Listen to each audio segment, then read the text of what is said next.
I've been a detective for 17 years, and I've learned that wealthy people don't just die. They orchestrate their exits with the same precision they use to build their empires. But nothing prepared me for Elias Thorne, the gold billionaire whose death I confirmed with my own eyes, only to watch him move 3 days later on a thermal camera screen. My name is Garrett Holloway, and this is the case that made me question everything I thought I knew about truth, evidence, and my own sanity. The call came on a Tuesday morning in late September. A fire had consumed the Thorne estate, a sprawling mountainside compound built like a fortress, isolated from the nearest town by 40 miles of winding roads. Elias Thorne, 68 years old, founder of Aurum Global Holdings, one of the largest gold mining and refining operations in the world, was reported dead. The fire department had contained the blaze after 6 hours, but the mansion's east wing was completely destroyed. When I arrived at the scene, the smell hit me first. That acrid combination of burned wood, melted plastic, and something else underneath it all. Something organic and wrong. The mansion still smoldered, smoke rising in lazy spirals against the gray mountain sky. Fire Marshal Dennis Kowalski met me at the perimeter tape, his face smudged with ash. "It's bad, Holloway," he said, handing me a respirator mask. "Started in the master bedroom around 3 a.m., according to the alarm system logs. By the time our trucks got here, the entire east wing was engulfed. The sprinkler system failed. Looks like it was manually disabled." That detail lodged itself in my mind like a splinter. Manually disabled. Control panel was switched off from inside the house. Someone didn't want those sprinklers going off. We walked through the ruined structure, my boots crunching on debris. The wealth that had filled these rooms was now reduced to twisted metal and ash. Melted gold fixtures pooled on the floor like frozen tears. Crystal chandeliers had crashed down, their fragments glittering among the destruction like stars in a burnt-out galaxy. The vault was in the sub-basement, accessed through what remained of Elias's private study. The reinforced steel door stood open, its electronic lock melted but the structure intact. Inside, I found what was left of Elias Thorne. The body was carbonized beyond recognition, curled in the fetal position that intense heat forces on human remains. But here's what made my chest tighten. He was surrounded by gold bars, dozens of them, stacked in neat rows around his body like he'd been performing some kind of ritual. The gold hadn't melted. Its high melting point meant the bars sat there pristine and untouched, while the man who'd spent his life accumulating them had burned to ash. "Jesus," I whispered, my voice muffled by the mask. Kowalski stood beside me, shaking his head. "There's more. Look at his hands." The corpse's hands, what remained of them, were positioned on his chest, fingers interlaced. Between them, protected somehow from the worst of the flames, was a small leather journal, partially burned but still readable in places. I photographed everything, documented the scene with the methodical precision that had made me good at this job. The medical examiner, Dr. Patricia Voss, arrived within the hour. She was thorough, professional, and visibly disturbed by what she saw. "Preliminary assessment suggests he was alive when the fire started," she said, crouching beside the body. "The positioning, the carbon monoxide levels we'll find in his lungs. He inhaled smoke. He died from the fire, not before it." "Could he have set it himself?" I asked. "It's possible. We've seen it before with terminal patients, people in financial ruin. But Elias Thorne," she gestured at the gold surrounding us. "This man had everything." Did he, though? That's the question that haunted me as we sealed the scene and I drove back to the station. The journal I'd found was bagged as evidence, and I spent that night reading what little was legible. Most pages were damaged beyond recovery, but fragments remained. Phrases that meant nothing in isolation but felt heavy with implication. "The weight of gold is nothing compared to." "Sienna will never forgive what I've." "The experiment must remain buried with." Sienna Thorne, the daughter. I'd need to talk to her next. The dental records confirmed identity within 48 hours. "Doctor." Voss matched the corpse's teeth to Elias Thorne's dental x-rays with 100% certainty. I signed off on the preliminary death certificate. The case should have moved toward closure. Accidental death, possibly self-inflicted. Investigation ongoing, but not suspicious in nature. Then came day 3.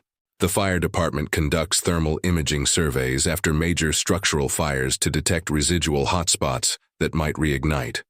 It's standard procedure, usually handled by junior technicians with handheld cameras. But the Thorne estate was so extensive that they brought in the advanced equipment, military-grade thermal imaging that could penetrate walls and read heat signatures through multiple barriers. I was at the station when my phone rang. It was Kowalski, and his voice had a quality I'd never heard before, thin, stretched tight like wire about to snap. "Garrett, you need to get back here now." "What's going on?" "Just get here. You won't believe me if I tell you over the phone." 20 minutes later, I was standing in the mobile command unit they'd set up on the Thorne property, staring at a laptop screen that showed thermal imaging of the sub-basement. The tech operator, a young woman named Ramirez, kept running the footage back and forth, her hands shaking slightly. "This was recorded at 0600 this morning, Ming," she said. "Routine sweep of the structure. Watch the vault area." The thermal image showed the vault as a rectangular space, cooler than the surrounding areas. The gold bars appeared as dark shapes. Metal conducts heat differently than organic material. But there, in the center of the vault, was a heat signature. A human-shaped heat signature. And it was moving. Not much, just slight shifts. The kind of micro-movements a body makes when breathing, when the heart pumps blood through living tissue. The signature would pulse slightly, rhythmically, then shift position over the course of the 10-minute recording. "That's impossible," I said, the words coming out automatically, meaninglessly. "We confirmed death. We saw the body. Dental records matched. Dr. Voss signed the certificate." "I know what we saw," Kowalski said. "I was there, but this," he pointed at the screen, "this is what the camera sees, and thermal doesn't lie. That's a living human heat signature." My mind raced through possibilities, each one collapsing under the weight of what we documented. A different body, but the dental records were conclusive. Someone else in the vault? But it had been sealed for 3 days and we'd photographed it extensively. A malfunction in the equipment? But Ramirez had run diagnostics twice, and the military used these same cameras to detect living targets through building walls. "We need to open that vault again," I said. The descent into the sub-basement felt different this time. The air was colder, denser, and the smell of burnt remains had deepened into something that coated my throat. We'd brought portable lights that cast harsh shadows across the damaged walls. The vault door stood where we'd left it, and I felt a crawling sensation across my skin as we approached. Kowalski and I entered first, weapons drawn. A ridiculous precaution, but training takes over when reality stops making sense. The light swept across the interior. The vault was empty. Not just empty of people, empty of everything except the gold bars. The body was gone. The journal was gone. Even the ash and carbon residue that should have remained were absent. The floor was clean, as if someone had scrubbed it down to bare concrete. But there, in the exact center of the vault, placed with obvious deliberation on top of a stack of gold bars, was a piece of paper. I approached it slowly, my heart hammering against my ribs. The paper was white, pristine, folded once. I pulled on latex gloves and picked it up, unfolding it with fingers that wanted to shake but wouldn't let myself show it. The handwriting was mine. I recognized it instantly. The distinctive way I formed my capital letters, the slight right slant to my script, even the pressure patterns where I bore down harder on certain words. It was my handwriting, unmistakably, impossibly. The note said, "You knew from the beginning, check the date on your phone, October 2nd. You wrote this on October 9th. Remember the motorcycle." I pulled out my phone with numb fingers. September 28th. The note was dated a week in the future, a week from now by a version of me that apparently already knew how this ended. "What does it say?" Kowalski asked. I couldn't answer.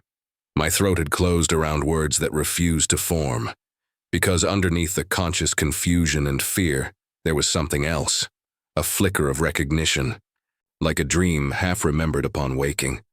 The motorcycle. Why did that word send ice down my spine? I needed to talk to Sienna Thorne. The Thorne corporate headquarters occupied 15 floors of a glass tower in the city's financial district, a 90-minute drive from the mountain estate. Sienna had maintained radio silence since her father's death, communicating only through lawyers who stonewalled every question with practiced efficiency. But I wasn't asking anymore. Her office was on the top floor, surrounded by floor-to-ceiling windows that offered a panoramic view of the city. She stood with her back to me when I entered, a silhouette against the afternoon light. Sienna Thorne was 42, with her father's sharp features softened by her mother's French heritage, a woman who'd learned to wear power like couture. "Detective Holloway," she said without turning. "I wondered when you'd force your way past my legal team. Your father's body is missing, Ms. Thorne.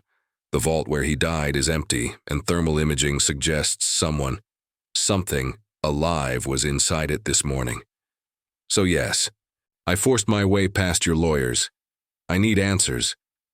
She turned to face me then, and I saw that her eyes were dry, her expression carefully neutral. "My father died in that fire, Detective. I identified his effects. I accepted the death certificate. What you're describing sounds like a technical malfunction or what? Or your father faked his own death? Or there was never a body to begin with, and this is all some elaborate insurance fraud?" I stepped closer, letting anger mask the fear that had been building since I found that note in my handwriting. "I've seen your financials, Ms. Thorne. Aurum Global Holdings is worth $8 billion. Your father's personal wealth was estimated at $3 billion. There's no insurance payout large enough to justify this kind of staging." Something flickered across her face. Amusement, maybe, or recognition. "You really don't remember, do you?" "Remember what?" She walked to her desk, pressed a button on her computer, and turned the monitor toward me. Security footage began playing, grainy night vision quality dated 3 years earlier. The timestamp showed 2:47 a.m. The location tag read, "Thorne Estate, East Garage." In the footage, a man entered the frame on a motorcycle. He removed his helmet, and even in the poor quality video, I recognized my own face. Younger by 3 years, but unmistakably me. I watched myself dismount, speak with someone off camera, then hand over a manila envelope. Elias Thorne stepped into frame, took the envelope, examined its contents, then shook my hand. "You came to my father 3 years ago," Sienna said, her voice quiet now, almost gentle. "You offered him something he'd been searching for his entire life, a way to cheat death, to preserve his consciousness beyond the failure of his body. You said your family had been working on it for generations, that you'd finally perfected the process. All it required was gold, massive amounts of gold as a conductor and preservative." I stared at the screen, watching myself have a conversation I had no memory of having. "This is fake. Deep fake technology. Detective, please." She stopped the video. "Don't insult both of us. You know it's real. Some part of you has always known. The experiments your grandfather conducted in the 40s. The disappearances connected to your family name that were never solved. The reason you became a detective in the first place. You were trying to atone for something you didn't fully understand." My grandfather, Harrison Holloway, a chemist who died when I was 12, who'd worked in industrial applications of precious metals.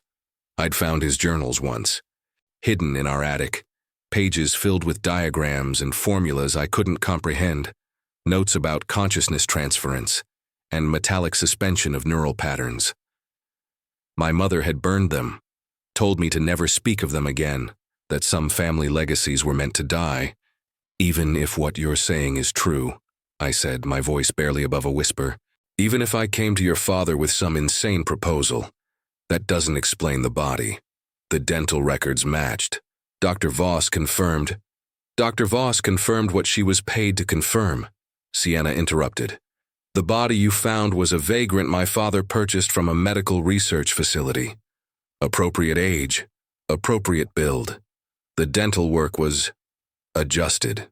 Not difficult when you have unlimited resources, and a medical examiner who enjoys expensive vacations in countries with no extradition treaties." The room felt like it was tilting. I reached for the desk to steady myself. Why are you telling me this? Because the experiment failed, detective, or succeeded in ways we never anticipated. She returned to the window, her reflection ghostly in the glass. My father went into that vault alive, surrounded by the gold that was supposed to preserve him through the transference process. The fire was meant to trigger the final stage, extreme heat to catalyze the bonding of consciousness to metal. But something went wrong. The thermal signature you detected isn't my father's living body. It's something else. Something that shouldn't exist but does. Where is the body now, the real one? I don't know. When I came here to check on the process, the vault was empty. But I could feel him there, detective. I could feel my father watching me from inside the gold itself, trapped in a way we never intended. Aware but unable to communicate. Unable to die completely but not truly alive either. I thought of the note in my handwriting, dated a week in the future. Why don't I remember any of this? Because you took precautions. You knew that if the experiment worked, if word got out that consciousness could survive death through technological means, the implications would be catastrophic. So you built in a safeguard, a memory suppression protocol. Triggered if certain conditions were met. You'd forget your involvement, investigate the death as a legitimate detective, and only remember when the evidence forced you to confront what you'd helped create. She turned back to me, and for the first time, I saw genuine emotion in her expression. Fear, regret, something close to sympathy. The note you found wasn't written by future you, detective. It was written by past you before the suppression took effect, before you forgot. You knew you'd need a trigger, a way to remember when the time came. October 9th is the fail-safe date, 7 days from now. If the experiment hasn't stabilized by then, if my father can't be freed from whatever state he's in, you're supposed to destroy the gold. All of it. Melt it down and scatter it across the ocean, ensuring that whatever fragment of consciousness remains can finally disperse and die. I pulled out my phone again, looked at the calendar. 7 days. 7 days until I was supposed to remember enough to finish what I'd started, but I was remembering now, ahead of schedule, because the thermal cameras had accelerated everything. The motorcycle, I said. What does it mean? Sienna's expression softened. Your grandfather rode a motorcycle, a vintage Harley he kept in pristine condition. He died on it, lost control on a mountain road, went over the edge. They never found all of him, detective. Some parts were missing. And you always wondered if he'd staged it, if he'd tested the process on himself first and the crash was just theater. The motorcycle is your anchor, the memory that ties everything else together. Fragments were coming back now, rushing in like water through a cracked dam. I remembered finding my grandfather's body, what was left of it, at age 12. Remembered the gold ring on his finger that was too hot to touch even though the body was cold. Remembered my mother's face when she told me never to pursue the work he'd started, that our family had caused enough harm.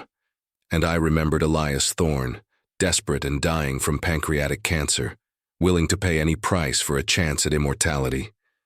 I remembered designing the vault, calculating the heat requirements, positioning the gold bars in precise geometric patterns meant to create a resonance field. I remembered my own arrogance, believing I could succeed where my grandfather had failed. What do we do now? I asked. You have 7 days to decide, Sienna said. 7 days to determine if my father deserves release or if he should remain trapped as punishment for his hubris, and yours. The thermal signature is getting stronger. Yesterday it was barely detectable. Today it moved across the entire vault. Tomorrow? She shrugged. Maybe it finds a way out. Maybe it finds a way to manifest in physical form. Maybe it spreads to other gold in the compound, in the city, in the global supply chain my father controlled.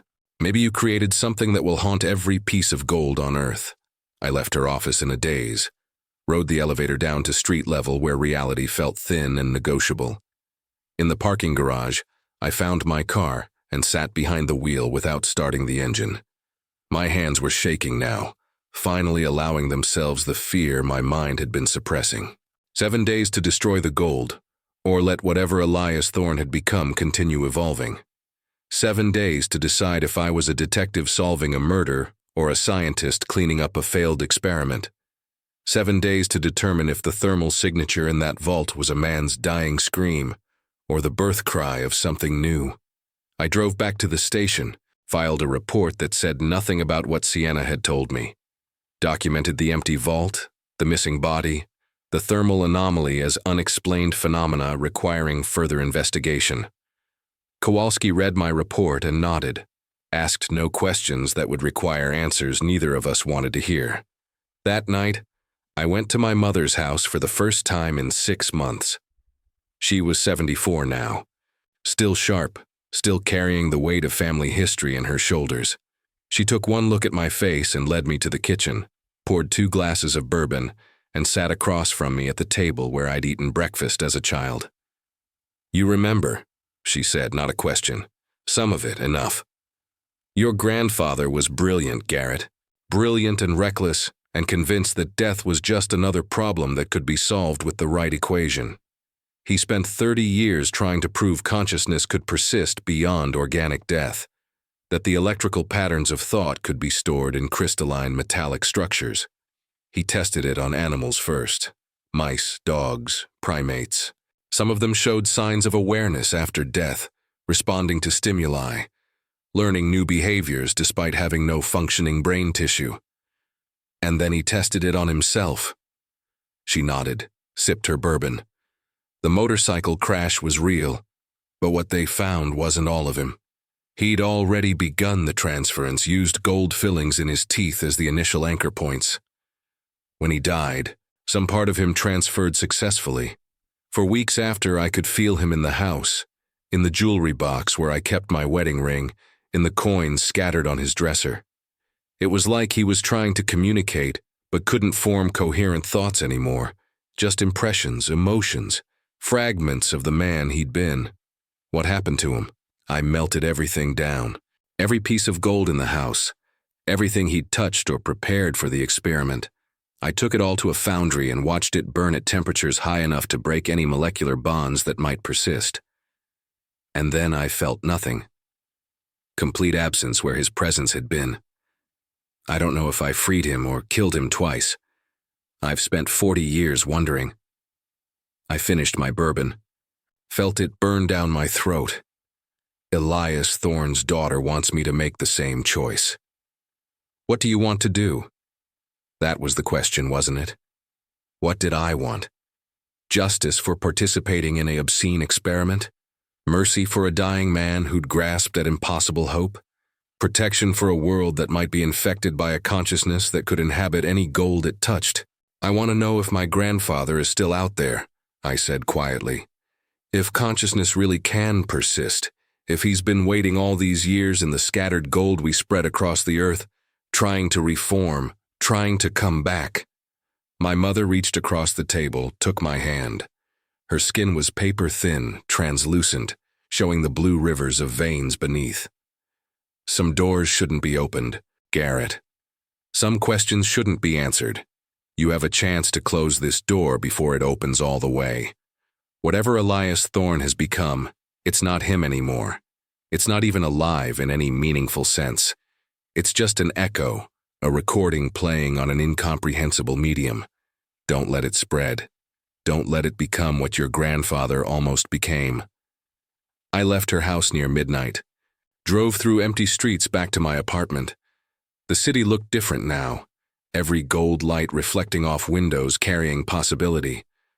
What if consciousness could inhabit metal, could spread and network and grow? What if the entire urban landscape could become aware, threaded through with the dying thoughts of desperate billionaires who'd paid for immortality and received only endless, trapped existence? The next 6 days passed in a blur of preparation. I researched industrial furnaces capable of melting gold. I traced Aurum Global Holdings supply chains, identifying every repository where Elias Thorne's gold might be stored. I documented everything in a journal that read like my grandfather's. Formulas and calculations mixed with philosophical ramblings about the nature of consciousness and death. Each day, the thermal readings from the vault grew stronger. The signature moved more deliberately now, tracing patterns across the floor that looked almost like writing. Ramirez analyzed the movements, found repetition, the same shapes traced over and over like someone desperately trying to communicate in a language they were inventing as they went. On day 5, the signature split into 2 distinct patterns. 2 consciousnesses, or one fragmenting. We couldn't tell. On day 6, the gold bars themselves began showing elevated temperatures. Whatever inhabited them was generating heat now, metabolizing something we couldn't measure. October 9th arrived cold and clear. I stood at the entrance to the Thorn estate at dawn, a team of specialists behind me with equipment capable of raising temperatures to 3,000 degrees Fahrenheit, hot enough to vaporize gold, to break any bonds physical or metaphysical that might exist. Sienna Thorne stood beside me, her face unreadable. "Are you sure?" "No," I said honestly, "but uncertainty is better than whatever's growing in that vault." We descended one final time. The sub-basement was warm now, almost humid, and I could swear I heard something, a low vibration that wasn't quite sound, that I felt in my bones rather than heard with my ears. The vault door stood open, and inside, the gold bars glowed with their own faint light. The thermal signature was everywhere now, filling the space, and as I watched, it coalesced into a roughly human shape. Not solid, not physical, but present in a way that defied explanation. And in the center of that shape, suspended in the air by nothing I could see, was my grandfather's ring. I'd melted it down myself, watched it burn 40 years ago, but here it was, reformed, impossibly whole. Understanding hit me like cold water. This wasn't just Elias Thorne. This was every consciousness that had ever tried the process, every attempt at immortality that had succeeded in the worst possible way. My grandfather was here, others I'd never known about, all of them trapped in the gold, all of them trying to break free or die completely, and none of them able to do either. "I'm sorry," I said to the presence in the vault, to my grandfather, to Elias Thorne, to whoever else had been lost to this experiment. "I'm so sorry." I gave the signal. The specialists activated their equipment. The temperature in the vault began to rise, climbing past the melting point of gold, past the point where molecular structures could maintain integrity. The presence screamed, not with sound but with electromagnetic radiation that made my teeth ache and my vision blur. The gold melted, pooled, vaporized into mist that the exhaust systems captured and filtered and neutralized. When it was done, when the vault held nothing but superheated air and carbon residue, I felt something release, not just in the room but in myself, in the guilt I'd carried without remembering why. The presence was gone. The thermal signature read empty. Whatever Elias Thorne and my grandfather and the others had become was finally truly dead. Sienna Thorne wept. I'd never seen her cry before, hadn't thought her capable of it. But she wept for her father, for the man who'd wanted so desperately to cheat death that he'd accepted a fate worse than dying. I put my hand on her shoulder, offered the only comfort possible in the face of such loss: presence, acknowledgement, shared grief. I filed my final report 3 days later. Accidental death, body destroyed in subsequent industrial accident during evidence processing.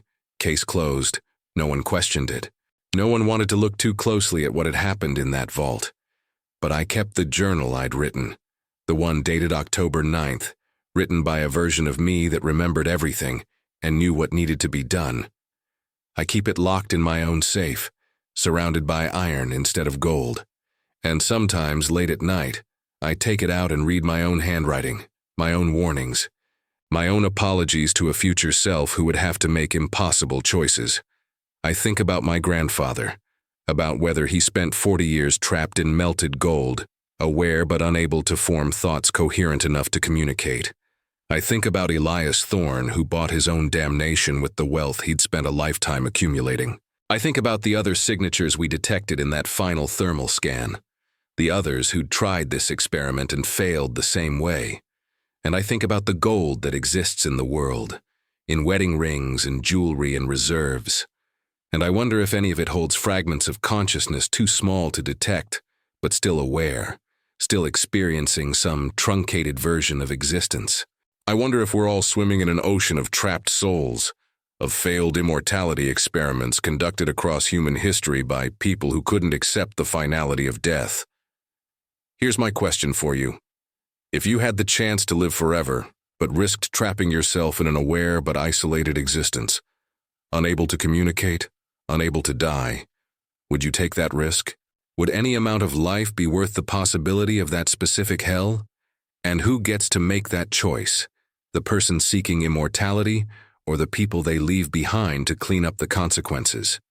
Subscribe to the channel and leave your like for more stories of crimes, secrets of powerful families, and investigations that no one dares to tell. Until the next case.